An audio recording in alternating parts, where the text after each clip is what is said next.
አጋንንቶች በህይወታችሁ ኤቭሪ ታይም የእናንተን ህይወት አታክ ለማድረግ ስማርት መንገድ ነው የሚጠቀሙት። ከዛ በላይ ደግሞ አታክ ከማድረጉም በላይ ደግሞ የእናንተ በህይወታችሁ ያለን ማንነት አይደንቲቲያችሁን ዲስከቨር ማድረግ እነሱን ይመታቸዋል።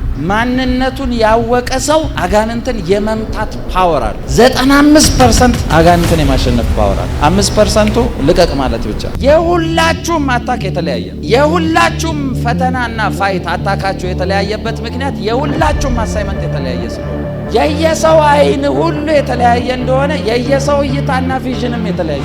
ስለዚህ ፋይታችሁ ያለው እንደ ራሳችሁ እንጂ እንደ ከሌ አይደለም። ጠላታችሁ የሚከፍትባችሁን ፋይት ለማሸነፍ የእናንተ ማንነት ማነው የሚለውን ማወቅ እሱ ነው የሚመጣው።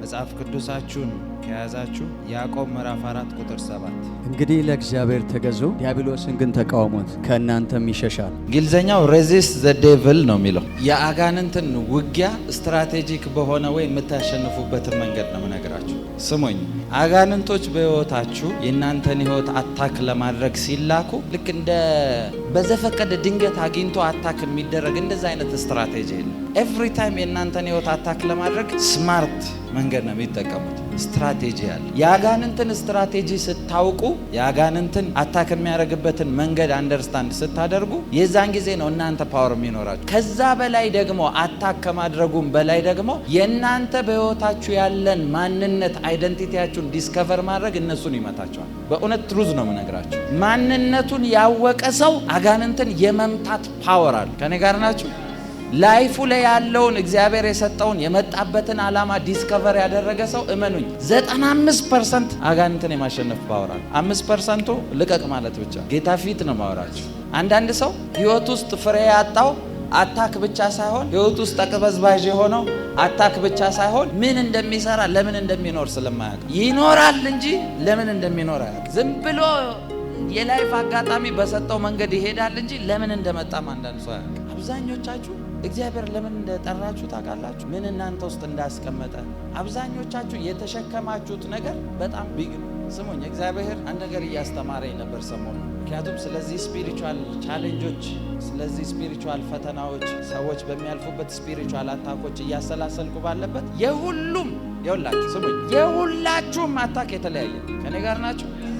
የሁላችሁም ፈተናና ፋይት አታካችሁ የተለያየበት ምክንያት የሁላችሁም አሳይመንት የተለያየ ስለሆነ የተለያየ ነገር እናንተ ውስጥ ባያደርግ ኖሮ እግዚአብሔር ስሙኝ፣ እናንተ ውስጥ የተለያየ ነገር ባያስቀምጥ ኖሮ በዚህ ላስረዳችሁ። ሰዎች ሲናገሩ እንደዚህ ሰምታችሁ ታውቃላችሁ? ለምሳሌ የሆነ ፕሮጀክት እየተሰራ ነው ብላችሁ አስቡ። ለምሳሌ ልክ እንደኛ ቤተክርስቲያን ማለት ነው። አንዳንድ ሰዎች ይመጡና ምን ይሉኛል?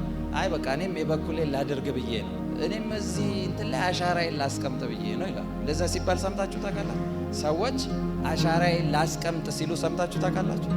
አሻራዬን ማለት በቃ የኔ የሚባል ነገር ላስቀምጥ። ለምሳሌ የሆነ ግንባታ ሊገነባ ሲል አይታችሁ ከሆነ የመሰረት ድንጋይ ይጣላል አይደል? የመሰረት ድንጋዩ ላይ እከሌ በተገኘበት እንደዚህ ሆኖ ተመርቋል። ስለዚህ ያ ጽሁፉ ያንን የመጣውን ሰው ሪፕሬዘንት ያደርጋል። አይታችሁ ከሆነ በምድር ላይ በዲጂታል ዓለም ውስጥ ሁላችሁንም ለመለያየት አንድ ነገር ይጠቀማል። የማንም ሰው አንድ አይነት አይደለም። እግዚአብሔር በምን ያህል ፓተርን የዚህ ሁሉ ሰው ቢሊየን ሰውን አሻራ እንዲለያይ አድርጎ ፈጠረ። አሻራችሁ የሁላችሁም እንደሚለያይ ታውቃላችሁ? በምንም ተአምር አሻራችሁ አንድ አይነት አይደለም። አንድ አይነት አሻራ የለም። እንኳን የተለያየ መልክ ኖሯችሁ የመንታ ሰዎች አሻራ የተለያየ። የመንታ ሰዎች አሻራ ይለያያል። እሱ ብቻ አይደለም፣ አልፎ አሁን ለምሳሌ አንዳንድ ኤርፖርቶች ስትገቡ፣ ውጭ ሀገር ያሉ ኤርፖርቶች አሁን ፓስፖርት ማሳየት ምናምን ቀርቷል። የተወሰኑ ሀገሮች ጋር ፓስፖርት ኮንትሮል ጋር ሄዳችሁ ፓስፖርቴን አሳይቼ ቪዛ መግቢያ ምናምን ቀርቷል። ገና ስትገቡ ከአይናችሁ ማንነታችሁ ይወጣል። አይናችሁን ፒክ ያደርጋታል። የአይናችሁ እንትን ፒክ ያደርግና የእናንተ መረጃ ሁሉ ዝርግፍ ብሎ ይወጣል። መጀመሪያ አፕላይ አድርጎ ነው ከየት መጣ በምን መጣ ያውቋቸዋል። ስለዚህ ስትመጡ ሮቦት ነው፣ ስትገቡ ቼክ ያደርጋቸዋል፣ ያሳልፍ ሰው የለም። በምንድን ነው የተለያየው የዚህ ሁሉ ሰው ካላችሁ፣ ሁለተኛው አይናችሁ። የየሰው አይን ሁሉ የተለያየ እንደሆነ የየሰው እይታና ቪዥንም የተለያየ ነው። ስለዚህ ፋይታችሁ ያለው እንደ ራሳችሁ እንጂ እንደ ከሌ አይደለም። ስለዚህ ጠላታችሁ የሚከፍትባችሁን ፋይት ለማሸነፍ የእናንተ ማንነት ማነው የሚለውን ማወቅ እሱ ነው የሚመጣው። ስትራቴጂክ በሆነ ወይ ነው የሚሄድላችሁ። እንደ ወታደር ስምሪት እንዳለ ታውቃላችሁ። አጋንንት እንትን ውስጥ ጌታ ኢየሱስ እንኳን አስተምራቸዋል። እርስ በርሱ የሚከፋፈል መንግስት ሲል እርስ በርሱ ሲል ቡድን አላቸው ማለት ነው። ኢቭን በክልል አጋንንቶች ይለያያሉ። ለምሳሌ የሆነ ጊዜ እዚህ ጋር ለአንድ ሰው ስጸልይ 50 ዓመት በጉበት የሚሰቃየ ነበረ፣ ደም የሚተፋ የነበረ ሰው ምን እንደሆነ ያውቀው ይታከማል፣ ለውጥ የለም። 3 ወር ስትሬት ደሙላ አስተፍቶኛል። ከዛ እየጸለይኩ ጌታ አጋንንት ነው አለ። እነሱ ፋሚሊ ውስጥ እንደዚህ የሚያደርጉት ስፒሪት ነው አለ። ከዛ ስፒሪት አለ ፋሚሊያችሁ ውስጥ ምናምን ብዬ መንፈስ ቅዱስ ስሙን ሲናገረኝ ስድብ ነው የመሰለኝ። እኔ ሰምቼው አላውቅም። የዛን ቀን ጨንገር የሚባል መንፈስ ስለው ደነገጠ። ዴሊቨር ተደርጎ ተፈወሰ። ሰው ከኤርትራ ነው የመጡት። እኔ ሰምቼ አላውቅም። ስለዚህ ምናልባት ያ ስፒሪት እዛ ክልል ላይ የሚሰራ ሊሆን ይችላል። ኦሮሚያ ክልል ላይ ብትገባ ቃሉ ብለህ ብትል አለ። አማራ ክልል ሄደ ወይ ደቡብ ቃሉ ብትል ምንድነው ቃሉ? የሰው ስም ነው ወይ? ለምንድነው እንደዚህ የምታወራ ካላችሁ ቴሪቶሪያችሁን ስታውቁ ክልላችሁ ላይ የሚሰሩትን ስፒሪቶች ታውቃቸዋል። ለምሳሌ አሁን ዳንኤል ምንድነው ያደረጉት? ዳንኤልን ለመምታት ዳይሬክት አታክ አይደለም የከፈቱበት። በደንብ ስሙኝ በጌታ የአጋንንት ስትራቴጂ ነው ጠቅላላ ነገር። ዳንኤል ያስቆጣቸው ንጉሱ በተለየ ወይ ስላቀረበው አይደለም እንዳይመስላችሁ፣ እንደዛ አይደለም። ዳንኤል ያንን ሁሉ ሰው ያስቆጣበት ምክንያት የተለየ እንቅስቃሴ ስለነበረው ነው። ዳንኤል ስራ ራሱ ስለሚያውቅ የተለየ ልምምድ ያደርግ ነበር። ዳንኤል የሆነ አሳይመንት ዲስከቨር ስላደረገ የተለየ መንገድ ጀምሮ ነበር። ዳንኤል እዛ እስከቆየበት ድረስ የራሱን ነገር እስኪያውቅ ድረስ ምንም አልተነሳበት። ልክ የኤርሚያስን ጥቅል እያነበበ እንዴ ይሄ ፕሮፌሲ እኮ መፈጸሚያው ደርሷል፣ አሁን ነው ሲዝኑ ብሎ ከተጠራበት ጥሪ ጋር ከዛ ፕሮፌሲ ጋር ኮኔክተር እንደሆነ ዲስከቨር ሲያደርግ ነው የተነሱበት። ስለዚህ ምን አደረጉ? ዳንኤል አሁን ወደ ቀጣይ ስቴፑ ለመሄድ ቀጥታ እንሰራው ከተባለ የሆነ ነገር ሊያደርግ ይችላል። እሱን ኃይል ለማሳጣት መንገዱን ስላወቀ መጀመሪያ የምናስቆመው ኃይሉ ያለበትን ቦታ ነው። ስለዚህ ምን አደረጉ? ህግ እናውጣ፣ ማንም ሰው እንዳይጸልይ እንደዚህ እንዳያደርግ የሚል ህግ እናውጣ ተባለ። ከዛ ንጉሱን አጣድፈውት ለንጉሱ በሚመች መንገድ አስመስለው ህግ አወጡ። ንጉስ አንተ እንደዚህ ያለ የምታደርገው፣ ስለዚህ ኪንግደም ውስጥ እንደዚህ አይነት ውጪ የሚከተል አይኖር። እሺ ብሎ አደረገ። ለዳንኤል ትራፕ እንደሆነ አላወቀ። ዳንኤል ግን እንደ ልማዱ ይላል 3 ጊዜ ኤቭሪ ታይም ኮንቲኒየስሊ ይጸልይ። ሲመጡ አገኙት። ይሄ ሰውዬ እያቆመ አይደለም፣ ስለዚህ አምጥተን እንሰራው። ይኸውላችሁ ስሙኝ በጌታ አሳይመንታችሁ፣ የእናንተ ህይወት አሳይመንት ጠላታችሁ አንድ አይነት ቢሆን እንኳን የምትመቱበት ወይ ይለያያል በአሳይመንታችሁ ምክንያት።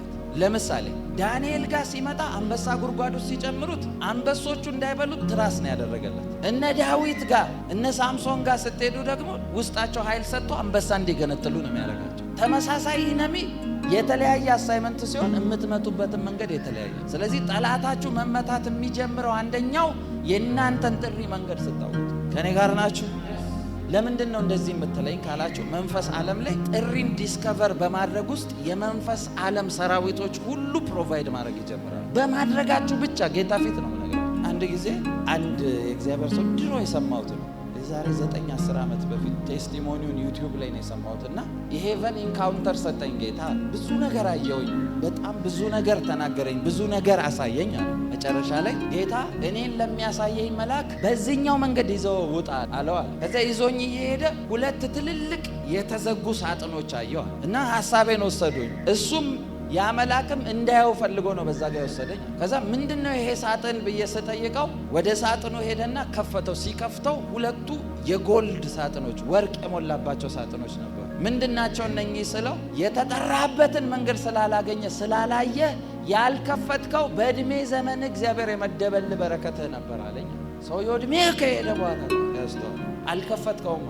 ሰውየው ልክ የተጠራበት መንገዱ ላይ መጥቶ ቢሆን ኖሮ እመኑኝ፣ ጌታ ኢየሱስ ፊት ልንገራችሁ፣ ጌታ ፊት ነው የምነግራችሁ። እናንተ ናችሁ እንጂ እድል የምትሰጡት። እናንተ እግዚአብሔር ከጠራችሁ ጥሪ ውጪ፣ እናንተ እግዚአብሔር ከመደበላችሁ መንገድ ውጪ ጠላታችሁ መጥቶ እናንተ ማጥፋት አይችልም። እናንተ ነው እድል የምትሰጡት። ጌታ ኢየሱስ በሕይወቱ የተጻፈለት የተነገረለት የተተነበየለት መንገድ በመስቀል ሞት እንዲሞት ተብሎ ነው አይደል የተነገረለት።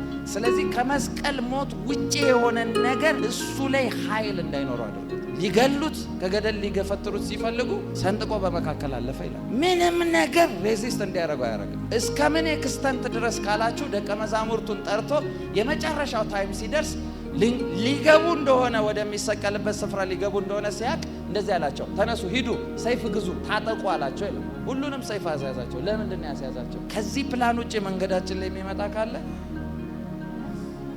ጌታን ያደረገውን ያደለም መንገድ ላይ የሚመጣ ካለ ተዋግተንም ቢሆን እንገባለን። ልክ ስትራቴጂው ገብቷቸዋል። ሁሉም ከገቡ በኋላ ሌላው መሳሪያውን ጥሎ ጴጥሮስ ብቻ ነው ያዘው። አይ ውስጥም የሚረብሽ ካለ ብሏል። ስለዚህ ሊይዘው ያ ወታደር ሲመጣ ጆሮውን ቆርጦለት ሌሎቹ ከገቡ በኋላ ጥለው ነው የገቡት።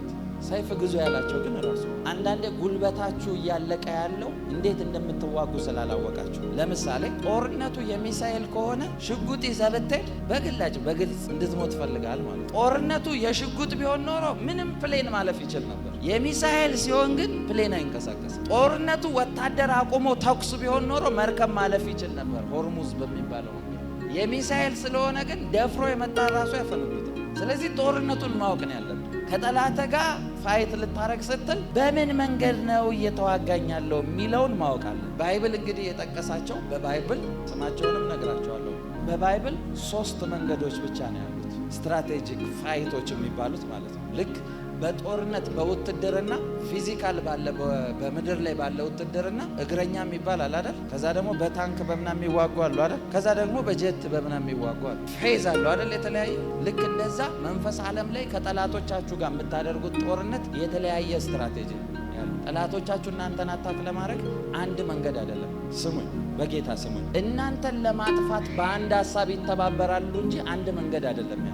በአንድ መንገድ ይመጡብሃል አለ። ሲሄዱስ 7 መንገድ ስላለ እኮ ነው በ7 መንገድ የሄዱት። ስለዚህ የመጡት ራሱ ከ7 ከተለያየ ስትራቴጂ ነው ማለት። ለአንተ ሐሳብ ነው አንድ የሆኑት እንጂ አንድ አይደለም መንገዳቸው። ስለዚህ የት ጋር መንገዳቸው እንደሆነ ማወቅ አለብን። ለምሳሌ በጤና የሚዋጋውን ሰው ጤና ላይ ፋይት እየላከ ብሎ ይጸልያል። ሰዎችን በአመፅ የሚያስነሳብህን ሰው አመፅ የሚያስነሳብኝ ብለህ ትዋጋለህ። ሰዎችን አፕሪሼት እንዲያደርጉ የሚያስነሳብህም አጋንንት አለ። የምሬን ነው እኮ። አፕሪሺዬሽን ከእንትን ብቻ ይመስላችኋል አይደል? ዋ ስትራቴጂውን ካላወቅ የሚያጠፋበትን መንገድ ካላወቅ ያጠፋል። ለዛ እኮ ነው ጳውሎስ ሰላም እየሄደ ነው፣ እየመሰከረ ነው። ያቺ ሴት ሰው የሚሰማት ናት። ከተማ ሁሉ ነጋዴ ሁሉ የሚሰማት ናት። ለምን? ትርፍ የምታመጣ ሴት ግን እየተከተለች። እነዚህ እኮ ያው የእግዚአብሔርን መንገድ የሚያሳዩ ነው። ዲክሌር ስታደርግ እኮ ሰው ስለሚያጋት በቃ ይቺማ ምትጠነቁልልን የነበረች ስንት ነገር የምትናገረን አልሳተችም። በህይወታችን የነገረችን ሁሉ ነገር ፍሬ እየሰጠን ነው። ስለዚህ እቺ የምትናገረው እውነት ስለሆነ እንከተለው እኮ ነው መባል የነበረበት አይደል? ግን እሷ ስትጮህ ለአያሌ ቀን ስትነዘንዛቸው መንፈሱ ታወከ ይላል። ኖ ኖ ኖ፣ ይሄ አፕሪሺዬሽን ሶርሱ ሌላ ነው አለ። ዞር አለና በጌታ በኢየሱስ ስም ለቀውጣለሁ ይላል። እስቲ አሜን በሉ። ስትራቴጂያቸውን ካላወቃችሁ ቤት ጋር እንደሚመጣቸው እግዚአብሔር ፊት ነው ነገራችሁ። ይኸው የማገለግለው ጌታ ፊት በህይወቴ የተማርኩትን ነው ነገራችሁ። ሰይጣን ስትሮንግ በሆናችሁበት ነገር ፋይዳ ያደርጋችሁ፣ ዊክ ፖይንታችሁን ይፈልግላችሁ፣ አጥንቷችሁ ነው። ሞኒተሪንግ ስፒሪት የሚባሉት ታዲያ ለምን መጡ? እናንተን ሞኒተር ለማድረግ እኮ። ይኸውላችሁ ከፍርድ ቤት ትእዛዝ ሲወጣ አንድን ሰው ለማሰር ዝም ብሎ ነው እንዴ ፍርድ ቤት የሚጽፈው? ሰውየው የት እንደሚኖር ቤቱ፣ ቦታው፣ ሰፈሩ ይጠናል። ከባድ ወንጀለኛ ከሆነ ደግሞ ደህንነቶች በስልኩ እንቅስቃሴውን ይከታተላሉ። የት ይገባል፣ የት ይውላል፣ የት ይወጣል፣ የሚያዘወትርበትን ቦታ። አጋንንት እናንተን ሊያጠፋ ሲሞክር መጀመሪያ ያጠናቸዋል። የምገባበት የት መንገድ አለ። ለምሳሌ የፋሚሊን የተደረገን ኮቨናንት የምናፈርስበት ምክንያት ከፋሚሊያችሁ ብለድ የተሳሰራችሁ ስለሆናችሁ ሊንክ ይፈልጋል። አሃ እዚህ ጋር የተሰጠ ነገር ስላለ በዛ ይሄዳለሁ። ከዚህ በፊት ብያቸዋለሁ። ኪዳን ሌላ ኪዳን ስታደርጉ ነው የሚሰበረው አይደል? ኪዳን ላይ ዝም ብለህ ብትጸልይ ጸሎት አይደለም ውጤት የሚያመጣው። የት ጋር እንደተደረገ አውቀ ነው ብሬክ ማድረግ ያለብን። ከኔ ጋር ናችሁ? ስለዚህ ስትራቴጂዎቹን ማወቅ አለባችሁ። 3 መንገድ ልንገራችሁ።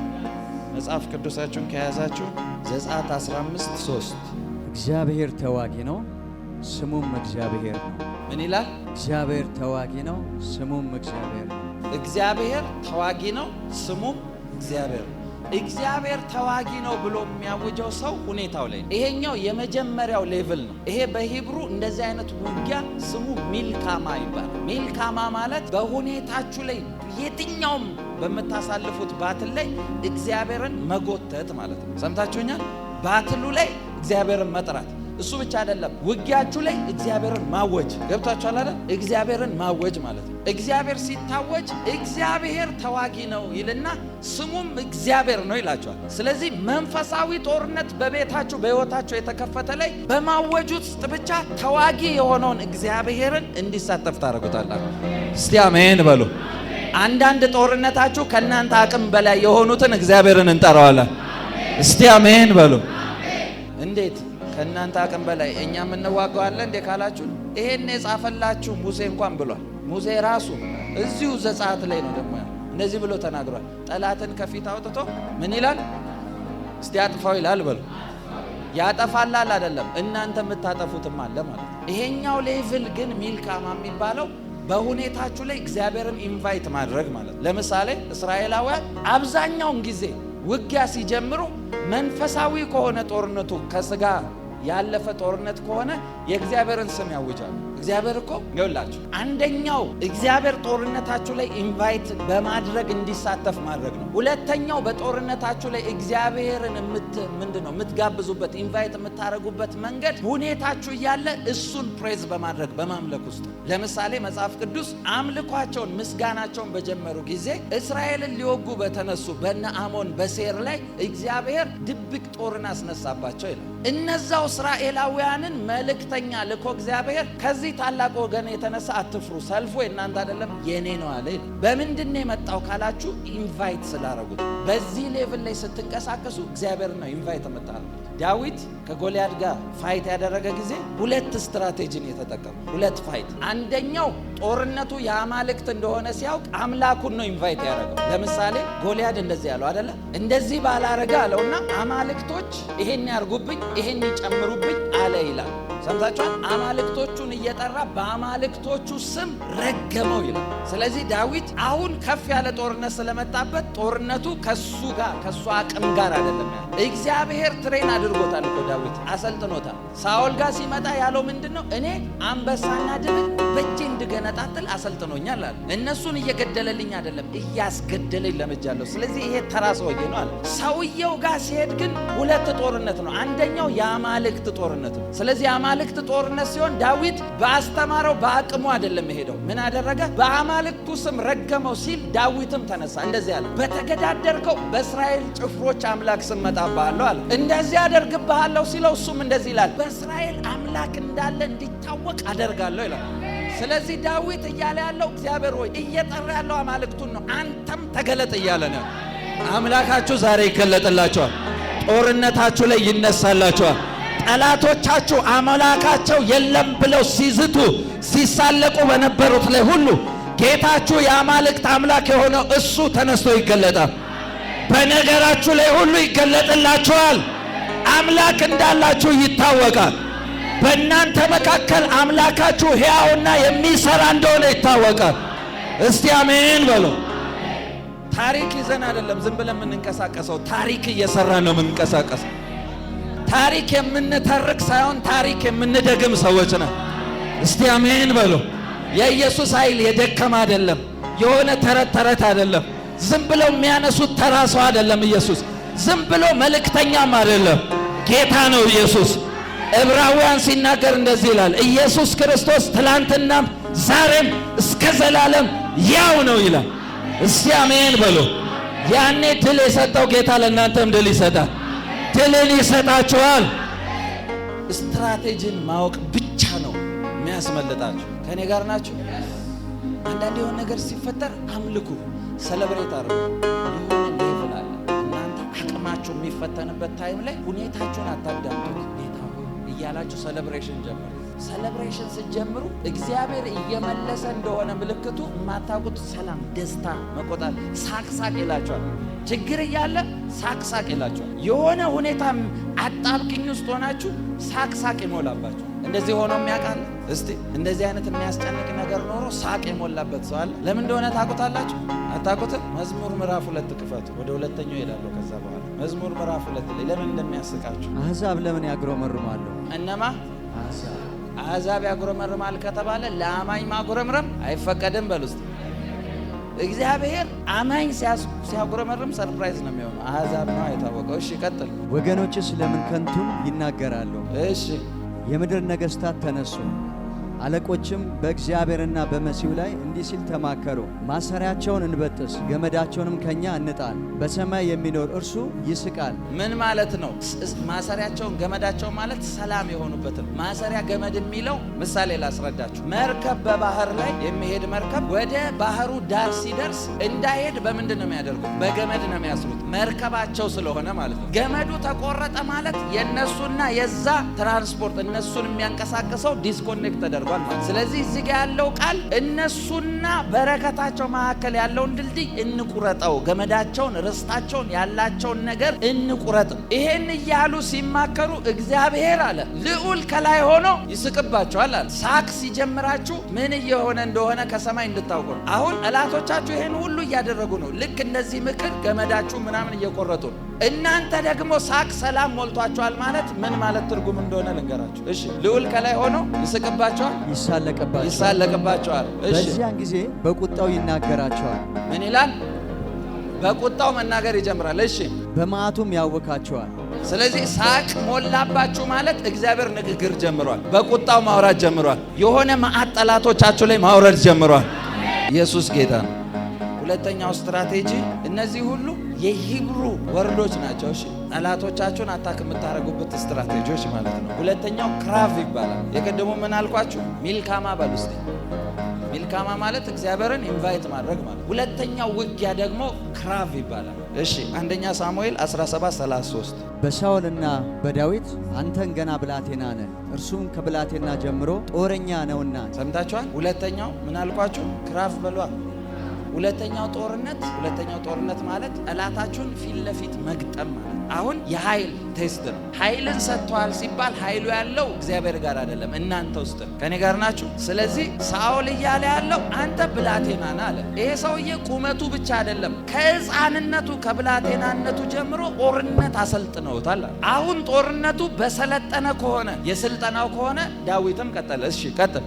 ሳኦልም ዳዊትን አንተ ገና ብላቴና ነህና እርሱም ከብላቴና ጀምሮ ጦረኛ ነው፣ ይህን ፍልስጤማዊ ለመውጋት ትሄድ ዘንድ አትችልም አለው። ሰምታችኋል? ኮምፔር ያደረገው የዳዊትን አቅም ዳዊትን ከጎልያድ ጋር ስተያየውና ፊዚካሊም ስትታይ ስትራቴጂካሊም ስትታይ ምናልባት ዳዊት ሲያዩት እጁ ለስላሳ ቀይ ቆንጅዬ ነበር ይላል አይደል? መጽሐፍ ቅዱስ ይላቸዋል አይደል? ሲያዩት ገና ቲኔጀር ቀይ ቆንጅዬ ከቤት ለምንም ነገር ለሌላ የማይሆን ከብት የሚጠብቅ የነበረ ልጅ ሲያው ውይ እጅ እንኳን አንዳንድ ጊዜ ሰዎች ስራ ሲገቡ እኮ እጅ የስራ አይደለም ይባላል አይደል? የስራ እጅ ስለሚያስታውቅ ምን ልሰራ ነው አሁን ይባላል። ልክ እነዛ ዳዊትን ሲያው አንተ ትንሽ ልጅ ይሄ እኮ ጦርነት ከሕፃንነቱ ለምዶ ያደገ ነው። ጦርነት ላይፍ ስታይሉን ያ ማለት ድፍን ፊልስጤማዊ ጠቅላላ በአንድ ጦረኛ እስኪዋጉ ድረስ ይኸውላችሁ። ጎልያድ ብቻ አይደለም የተጠቀሰላችሁ አይደል? ዳዊት ጎልያድን ሌላ ጊዜ እሱን አስተምራችኋለሁ። የጎልያድም ሌሎች ትውልዶች አሉ፣ የጎልያድ ፋሚሊዎች አሉ እንደሱ ይሆን በዛ ውስጥ የሰለጠነ ከዛ ልትዋጋው አንተ አቅም የለህም አለው። እሺ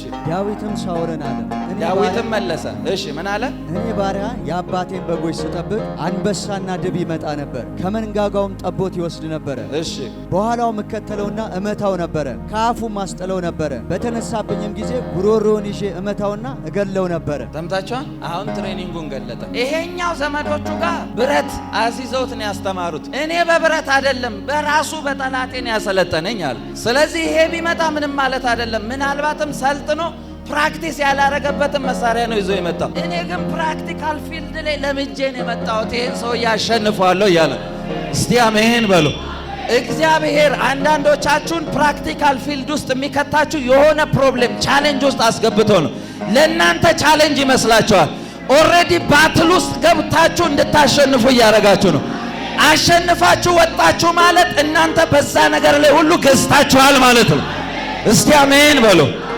የጠላታችሁና የእግዚአብሔር የሚለያየው ለዛ ነው። እግዚአብሔር እውነተኛ ፈተና ውስጥ ሲያስገባችሁ ኦልሬዲ እያሰለጠናችሁ ነው ያለው። ለእናንተ ከችግር ወጣው ነው የሚመስላችሁ። እግዚአብሔር ግን አሸንፋችሁ ስትወጡ ነገሳችሁ ነው የሚላችሁ። እስቲ አሜን በሉ። የትኛውም ቻሌንጅ ውስጥ የገባችሁበት ነገር አሸንፋችሁ ትወጣላችሁ። ድልን አርጋችሁ ትወጣላችሁ። ስትራቴጂው እንደዛ ስለሆነ ነው። እሱ ተፈትኖ አልፏልና ለእናንተ ይራራል ይላቸዋል። ለምን? ፕራክቲካል መንገድ ላይ ስላለፈ ያውቀዋል። በእግዚአብሔር ዓለም የሙከራ ስርጭት የለም። ላይቭ ነው መጣ በቃ ጀምራ። ለምን ይመስላችኋል? ሰዎች እንደዚህ ሲሉ ሰምታችሁ ታውቃላችሁ? እኔ ጌታን የተቀበልኩ ጊዜ ነው ችግር የበዛብኝ። ሰምታችሁ ታውቃላችሁ? ጌታን ስቀበል መከራ የበዛ። የተቀበልከው ነው መከራ ውስጥ የከተተ። ለምን? የተቀበልከው ኃይል እንዲጋፈጥ ነው የመጣው። ሲጀምር ሲያጋፍጥ ማለት ውስጥ ያለውን አቅም ሊያወጣልህ ነው። ለዛ ነው መጽሐፍ ቅዱስ ማንም ሲፈተን በእግዚአብሔር ተፈተንኩ አይበል ይላል። ማንንም በክፉ አይፈትንም ይልና ፈተናውን ያዘጋጀበት ምክንያት ከፈተናው ጋር መውጫን ያዘጋጃል። መውጫ ሊያሳይ ሲፈልግ ነው ፈተና ውስጥ የሚከት። እስቲ አሜን በሉ። ለማንም ሰው ምድር ላይ ላለ ሰው ጌታን ለሚከተል ሰው ስትረስ ፍሪ፣ ስትረስ የምታመጡት እናንተ ናችሁ። ፕሮብሌም ፍሪ ላይፍ ፕሮሚስ አልሰጣችሁ። መጽሐፍ ቅዱስ የሚለው በእሳት ውስጥ ብታልፍ አታልፍም አለም። ታልፋለህ ግን አብሬሃለሁ አለ። ውሃ ውስጥ ብታልፍ ታልፋለህ ግን አብሬሃለሁ አለ። አያሰጥምህም አለ። እሳት ውስጥ ብትገባ አያቃጥልህም አለ። ታልፍበታለህ። መንገዱ ነው እዚህ የተሰራ መንገድ። አንተን ግን አፌክት እንዳያረግ አብሬ ካለው እያለ በኢየሱስ ስም እናገርባቸዋለሁ። የትኛውም የምታልፉበት መከራ አልፋችሁ ትወጣላችሁ። የምታልፉበት እሳቱን አልፋችሁ ትወጣላችሁ። ሰው ከተፈጠረበት ከመጀመሪያ ቀን ጀምሮ ስራ ነው የጀመረው። እግዚአብሔር ወደ እናንተ ጌታ ኢየሱስን ገለጥ አገኛችሁ ማለት ዴይዋን ያገኛችሁት ጊዜ ላይፍ ጀምራችኋል። የሆነ ፕራክቲስ አይደለም፣ የሙከራ እንትን አይደለም፣ ህይወት ውስጥ ገብታችኋል። ለዛ እኮ ነው የራሱን ኃይል ለአዳም ስላካፈለው የመጀመሪያ ስራ አራዊቶችን ሁሉ አመጣና ስም ሰጣቸዋል። ለምን? ከኔ ኃይል ስለተካፈልክ ስጥ፣ አሁን ስራ ውስጥ ገብተሃል አለ። ለዛ እኮ ነው ሰራተኛ ስለሆነ ጌታ ኢየሱስም እንደዚህ አለ፣ እኔ ወክስ አደርግ አለ፣ አባቴ ይሰራል እኔም እሰራለሁ አለ። ለምን? ሰራተኛ ነኝ ከሱ ጋር ሲሄድ። በኢየሱስም እጸልያለሁ እናንተ ውስጥ ያለው ኃይል የመጣው ለስራ ነው። ምናልባትም ፕሮብሌም ውስጥ ያለፋችሁት እንደዛ ፕሮብሌም ውስጥ የሚያልፉትን ሰዎች እንድታሻግሩ ይሆናል። እስከ ዛሬ ያስቸገራችሁ ያስጨነቃችሁ ነገር ይሄንን እውቀት ስላላወቃችሁ ነው። ማንነታችሁን ስላላወቃችሁ ነው። ይኸውላችሁ አንድ ሕፃን ልጅ ተወልዶ በወራት ደረጃ የንጉሥ ልጅ ከሆነ ልዑል ነው። ልዕልናውን እስኪያቅ ድረስ በሞግዚት እጅ ሊያድግ ይችላል። ወደ እውቀት የመጣ ጊዜ ግን ሞግዚት ሽሩሩ የሚለው ልጅ አይደለም ወክ የሚያረግ። እነዛ ሽሩሩ የሚሉት ሞግዚቶች ጎንበስ የሚሉለት ነው የሚሆነው። ለምን? ወደ ትክክለኛው ቦታው ስለመጣ። አንዳንዶቻችሁ ትክክለኛ ስፍራችሁን ስላላወቃችሁ ነው። ወክ ማረግ ስትጀምሩ እናንተን ቻሌንጅ ያደረጉ ጠላቶቻችሁ እንደዚህ ብለው ማሳለፍ ይጀምራሉ። ማሳለፍ ይጀምራሉ። እስቲ አሜን በሉ። ኤቭሪ ዴይ አዲስም ክርስቲያኑን በጌታ ቤት አመታትን ማስቆጠር ላይፍ ባትል ነው። አለቀ። ጦረኛ ነው፣ ወታደር ነው። ለምን ይመስላችኋል? ሐዋርያው ጳውሎስ ዲያብሎስን ትቃወሙ ዘንድ አለ የእግዚአብሔርን ዕቃ ጦር ልበሱ አለ። የጦረኛ ዕቃ የሚለብሰው እኮ ወታደር ነው። ምሳሌ የሰጣችሁ ወታደር እንደምታዩት መንፈስ ዓለም ላይ ወታደር ናችሁ አለ። ለምንድን ነው እንደ ብርቱ ወታደር ብሎ የሚናገረው? ራሱ ላይ ሄልሜት ያለው ጋሻ ያደረገ ጋሻ በእጁ የያዘ ከላይ ልብስ የለበሰ ጦርን የያዘ ሰይፍ የያዘ ጦርነቱን አለቀ ጉዳይ። ማንም ይምጣ አንተም ቼክ ታደርጋለህ፣ ታወጣለህ። ሁሌ ነው ይሄን እምላችሁ አይደል? ይሄንን ቃል ሮንግሊ ኢንተርፕሬት ስለተደረገ ነው ደጋግሜ ሁሌ የማወራው። እንደዚህ ይባላል፣ ቀኝን ለሚመታ እስቲ በሉት እየቀጠቀጡ ኪድ አይደለም። ቀኝን ለሚመታ ግራህን ስጥ ማለት ቀኝና ግራ የፖዚሽን ጉዳይ ነው። እያወራ ያለው ፊዚካልና ስፒሪቹዋል። በፊዚካል ለመጣብሽ ሾይም ዩር ስፒሪቹዋል አይደንቲቲ እያለ ነው። ጌታ ኢየሱስን ይዘውት ይላል። አሁን ምስኪን እየመሰለ ሲያወራቸው እነሱም ይሄ ሁሉ ህዝብ ይሰማናል አሉ። የሚሰማቸው ህዝብ ተሰብስቦ እየጮኸ አብሮ አጀብ ስላላቸው ጌታን የሚያሸንፉት መስሏቸዋል። ይዘውት ይላል። እያጋፉት መጥተው ተራራ ጫፍ ላይ ሲያደርሱት ተራራ ጫፍ እየተገፋ የመጣው አይደንቲቲው ስጋው ሊሆን ይችላል። ድንገት ዞር አለና ማንነቱን ሲገልጥ ተዘረሩ ነው የሚለው ሁሉ። እስቲ አሜን በሉ። ዮሐንስ ጌታ ኢየሱስ ሲመጣ ደረቱ ላይ የሚተኛ ሊሆን ይችላል። ሪል ላይሆኑን ሲገልጠው ግን እንደሞተ ሆኜ ተዘረልኩ ይላል። ሶስተኛውን ልንገራቸው የመጨረሻው ኢያሱ ምዕራፍ 5 ቁጥር 14 ይሄኛው ሌቭል ደግሞ ቲዝቫ ይባላል። ይሄ ማለት ደግሞ የጣምራ ጦርነት ይባላል። የመጀመሪያው እግዚአብሔርን ኢንቫይት ማድረግ ነው። ስለዚህ ለሱ ተሰጣጣላችሁ፣ እሱ ፋይት ያደርጋል። ሁለተኛው ፌዝ ደግሞ እናንተ ራሳችሁ አይደንቲቲያችሁን የምትገልጡበት ራሳችሁ ፌስ የምታደርጉት። ሶስተኛው ደግሞ የጣምራ ጦርነት ይባላል። የጣምራ ጦርነቱ ሌላ ኃይል አለ እናንተ ጋር የሚገለጥ ኢያሱ ድንገት ከዚህም ሳይድ መልኩ ያልሆነ ከዚህም ሳይድ ያልሆነ ሰውዬ አየ። ሰውየው ቁመቱም አይደንቲቲውም የያዘውን መሳሪያ የተለየ ነው። እነሱ የሚጠቀሙበትም አይደለም። በጠላቶቹም ወገን አላየም፣ በዚህም ወገን አላየም። ግራ ሲገባው ጠየቀው። ምን አለው? እንዲህም ሆነ ኢያሱ በኢያሪኮ አጠገብ ሳለ ዓይኑን አንስቶ ተመለከተ፣ እነሆም የተመዘዘ ሰይፍ በእጁ የያዘ ሰው በፊቱ ቆሞ ነበር። የተመዘዘ ሰይፍ የያዘ ሰውዬ ቆሞ ነበር። ፊት ለፊቱ ነው የቆመው፣ ኢያሱ ፊት ነው የቆመው። እሺ ኢያሱም ወደ እርሱ ቀርቦ ከእኛ ወገን ወይንስ ከጠላቶቻችን ወገን ነህ አለው። ቆሟል ሰውየው። ኢያሱ ነው ያየው። መልአክ ነው የቆመው። ባይዘው ሌላ አላየው። ኢያሱ ሲያየው ቀረብ ባለውና አንተ ከኛ ወገን ነህ ከጠላቶቻቸው። እኔ ደስ ያለኝ የኢያሱ ቦልድነስ። ጃያንት ሰውዬ አይቶ አይፈራም። ከዚህ ነህ ወይስ ከዛ ኮንክ ላስተናግድ እያለው ማንም ውን ምንም በቁመት አይደለም። እኛ እንዳንበጣንን ብለው እንዳንበጣ ሳንሆን እንደ እንጀራ የበላናቸው ሰዎች አሉ። ያንን በሙሴ ዘመን ስላየው አንተ ከዚህ ነህ ከዛ ነህ ላስተናግድ ወይ እያለው ልክ ሲጠይቀው ቁጥር 14 መልአኩ እንደዚህ ብሎ መለሰ፣ እኔ አይደለሁም አለ። እሺ እኔ የእግዚአብሔር ሰራዊት አለቃ ሆኜ አሁን መጥቻለሁ አለው። ሰምታችኋል? አለቃው ጋር ነው አለቃ የመጣው። አለቃ የሆነው ኢያሱ ጋር ሌላ አለቃ መጣ። የእኔ ከዛም ከዚህም አይደለም የእግዚአብሔር ሰራዊት አለቃ መጥቻለሁ አለ። ለምን ከተባለ ጦርነት የፊዚካል ብቻ አይደለም፣ ሌላም ስለተከፈተብህ ያንተን ሙቭ የምጠብቅ ነኝ አለ። ኢያሱ መነሳት ሲጀምር ያኛውም አብሮ ይነሳል። በአንድ ጊዜ ደርምሷቸው ይሄዳል። ይሄኛው ሌቭል ደግሞ አብራችሁ በጣምራ የምትዋጉበት ነው። ልክ የሆነ ጦርነት ውስጥ ስትገቡ አለቃ መላክ ይመጣላችኋል። ለምን? አለቃ መንፈስ ፌስ እያደረጋችሁ ስለሆነ ይገለጥና እንደዚህ ይላችኋል፣ በዚህ ጋር አጥቃ፣ አንተ በዚህ ጋር አጥቃ፣ እኔ በዚህ ጋር አጠቃለሁ ይላችኋል። ለምን? ከአለቃ ጋር አብራችሁ ሙቭ ስለምታረጉ። አለቃ የተባሉ መናፍስቶችን የሚያጠቃ መልአክ ይገለጥላችሁ።